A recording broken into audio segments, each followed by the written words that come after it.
নাকল বাজারের অবস্থা খুবই করুণ। তো আমার মেয়ের কাছে শুনবো, মেয়ে ভাই নাকল বাজারের ভিতরে কি অবস্থা এখন? দোকান টোকানে প্রত্যেকের দোকানের মধ্যে হাঁটু সুমন করে পানি, সবাই নিজ দায়িত্বে 5-6টা বালতিতে ছেঁচাছেঁচি করতেছে। এবং আমার নিজের দোকানের মধ্যে 3.5 পানি হবে না, আমি সেচেছি, আরো পানি রানিং চলতেছে, মানে 3.5 লিটার।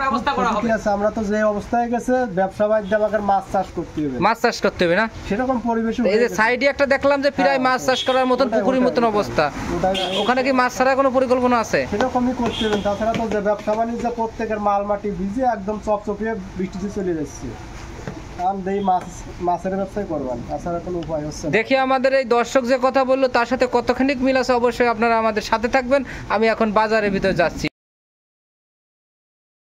আসলে একটু আগে যে ব্যক্তির সাথে কথা বললাম সে ব্যক্তির কথা কাজে মিল আছে। আসলে ঘরের ভিতরে জল ঢুকে গেছে, প্রচুর পরিমাণে জল। আমি এখন আছি বিসমিল্লাহ অটোয়। এখন বিসমিল্লাহ অটোর একমাত্র সেই প্রোপাইটার টগর ভাই, সে খুব ব্যস্ত আছে, আমাদের সামনে বেশি একটা কথা বললো না।